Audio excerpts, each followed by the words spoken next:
Okay, let's go.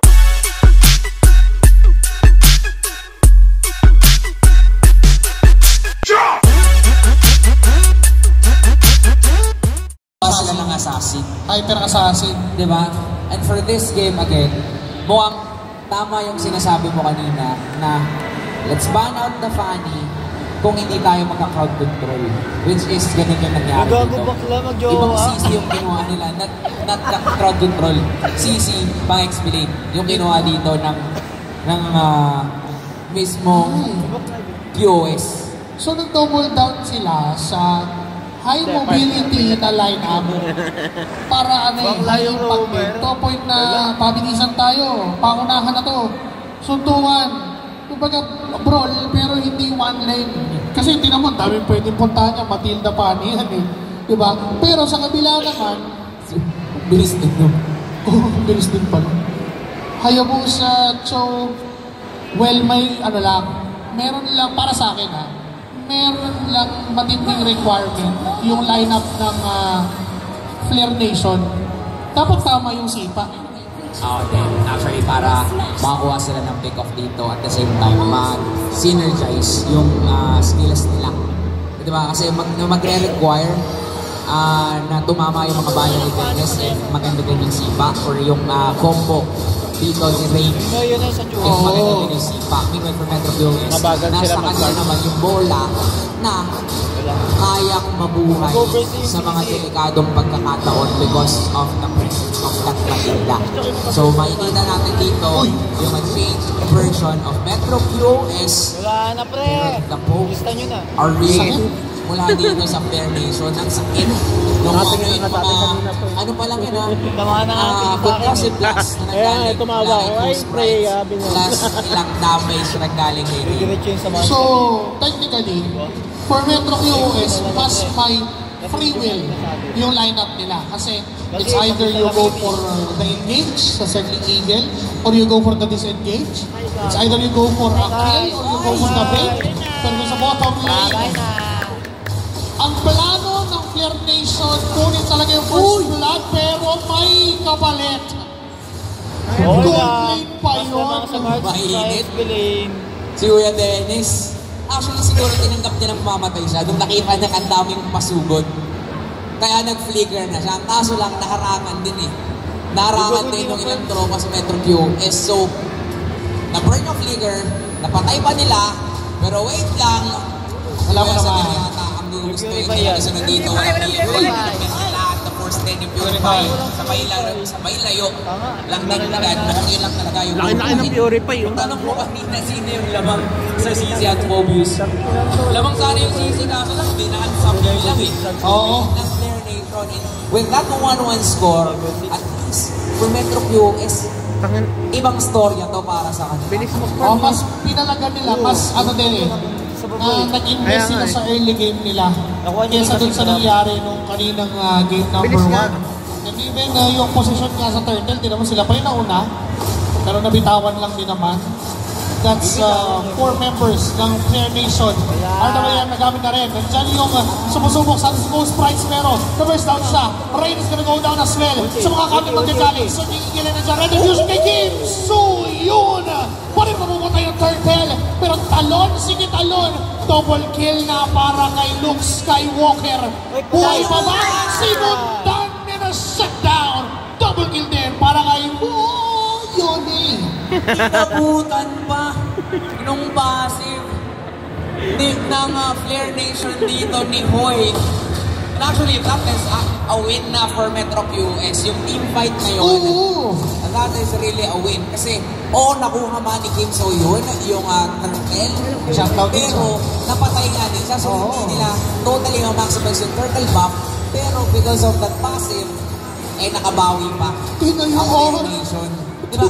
Alam din kasi nila alam din kasi sprites na hindi naman siya kaya basta-basta dito. Kasi dito, mukhang delikado. Pero nandiyan lang din naman yung kwadrado. Kaya tutuloy yung action. Pero ang target yung likod. Boy, bibigyan din sa ngayon together with Rain.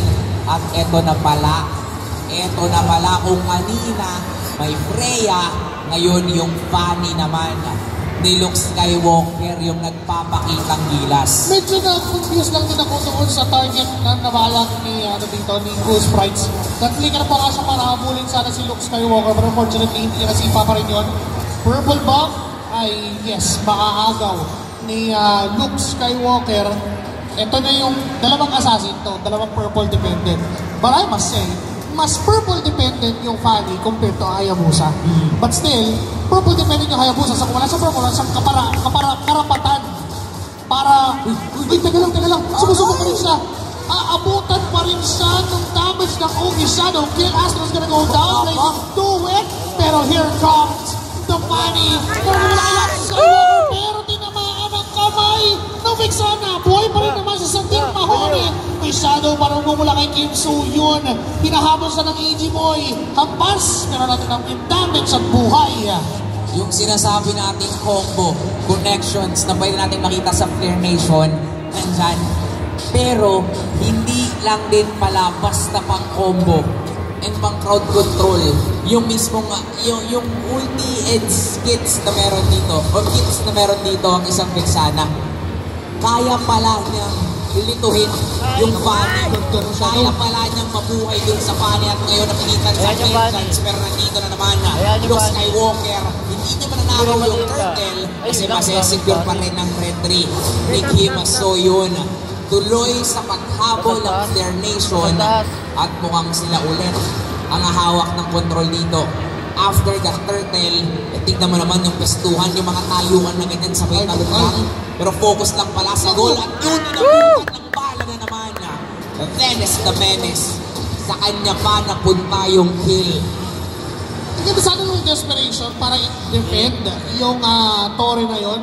But unfortunately, alam ng Flare Nation how to deal with that Fanny. Alam nila kung kailan na itatama yung knockout, saan itututok, saan ka para mapigilan.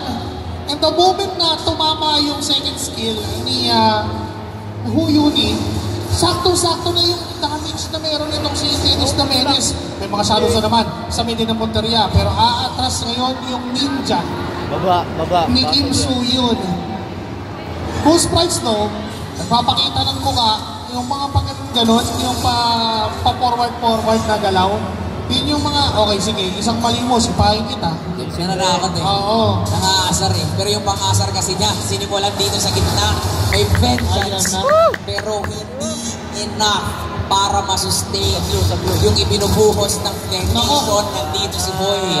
Laban kay Skywalker. Inugulo lang din talaga sa pagtalon. Nakuha pa rin yung kailangan. Nandito din yung RWM. Ito yung sinasabi natin kanina. Uy, namatay. Wala sa baba. May kills na nakuha dito ang Flare Nation. Bagsak si Ako. Bagsak si Sakir. At mukhang Skywalker naghahanap din ng trade. Naghahanap din ng kill. Kailangan niyang magkable para makalayo't makauwi for Flare Nation. Sige, patayin mo si Dennis. Kukuha na lang kami ng iba pang objective like the turret. Yung ginawa pa nga ni Kim Soo-yun, hindi niya pinusyo. Taga lang, nag-fake back pala para sumubok maka-shadow. Pero dahil sa bilis, tinamaan ng kamayan ng AG Boy. Pero yung damage ay tumaples dahil naka-rose gold nature na rin si Luke Skywalker. Nakita ko yung shield eh. Pinailangan eh. Oo eh. Uy, nakikita niya na yung damage at nandun yung magsipa at si Eagle para makancel lang, mamamatay. Si Ghost Sprites, blazing duet, nagkakawatak-watak Flare Nation. Kaya naman mananalo ang MWS at mag-isa lang sa pagtalon.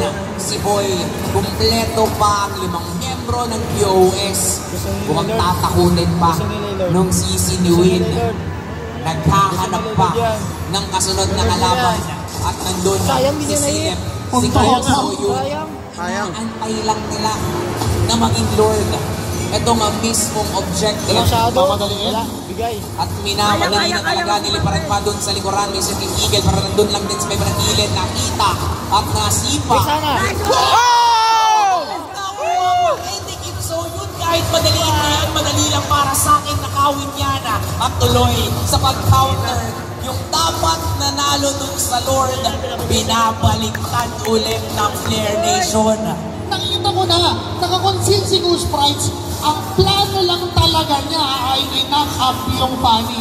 Hindi clear sa akin kung na-knock up niya ba talaga, pero alam ko hindi na sana aabot si Kim So-yun. Nag-ulti siya dun sa Lizard Man, ganun sa kalayo.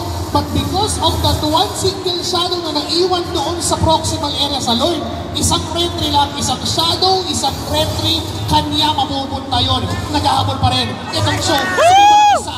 Patok sila sa loob ng RWM na teka may blazing duet pa. Unti-unti pumabagsak ang mga buhay at ang sakit na rin ng damage, pero yung ninja mula sa side ng Flare Nation, nag-double kill kasi kumuha din naman ng kapalit. Kaso 3 sa 2. May Lord pa sa taas. Mas marami ang Flare Nation at mas pwede pa nilang kunin yung gitna. Kaya nilang abutin kung sino man yung dedepensa.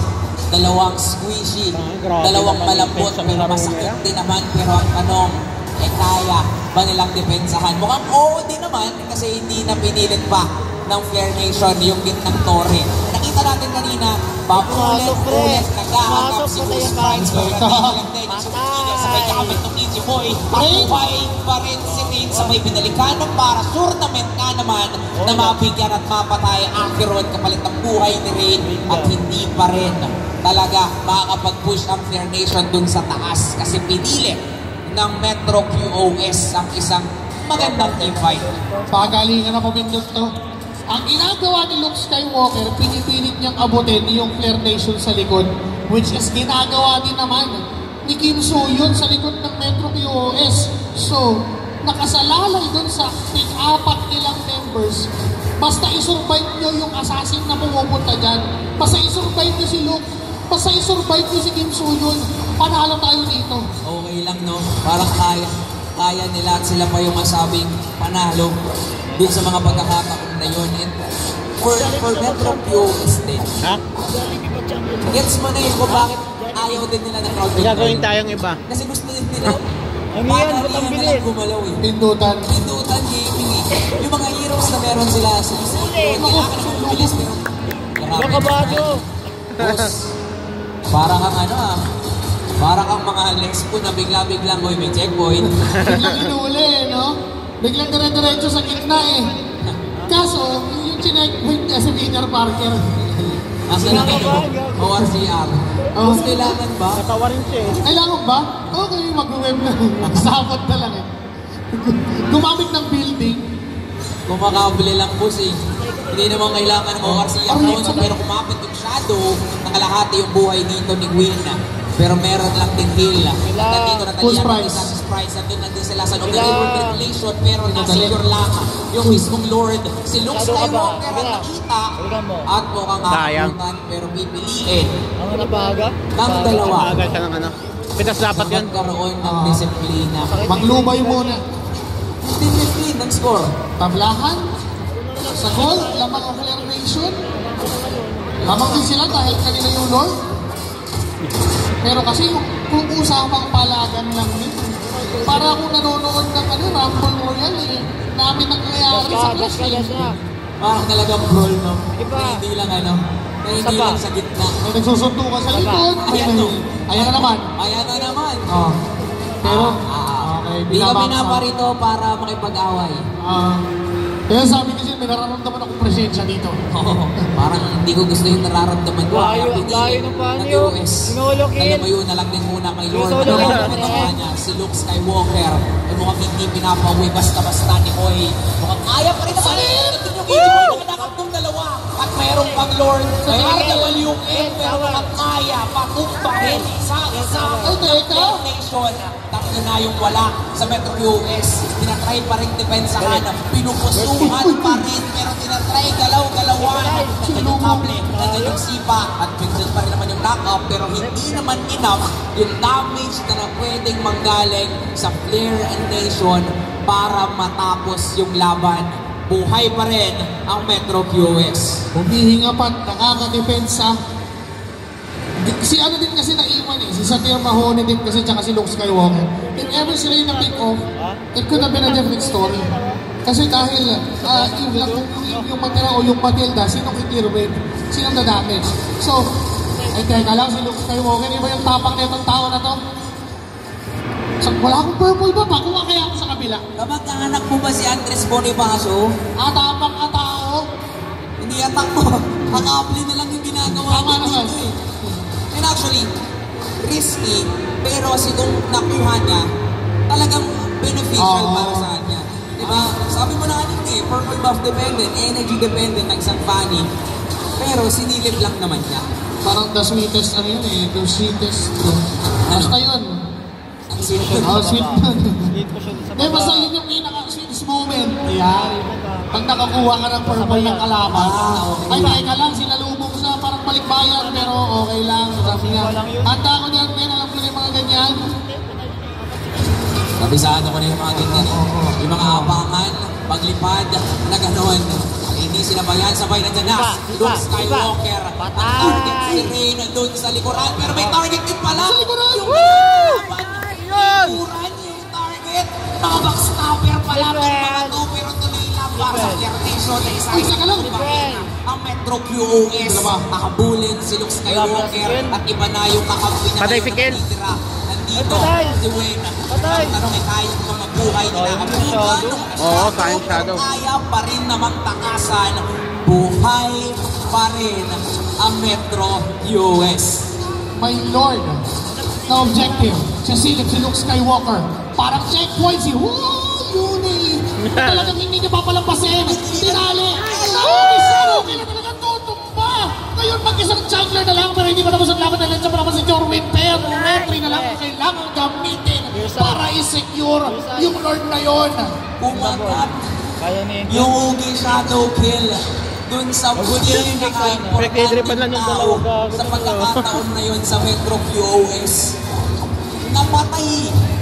And because of that, madali para sa Flair Nation kunin yung Lord. At ang bilis ng Lord, nag-spawn agad dito sa gitna. Pwedeng pagsabay-sabayin, ang tanong na lang for Metro QOS, kaya pa ba? Pangatlong pagkakataon, third chance para sa kanila. Pero buhay lahat. Pwede. 5v5. Buo ang dalawang kupunan.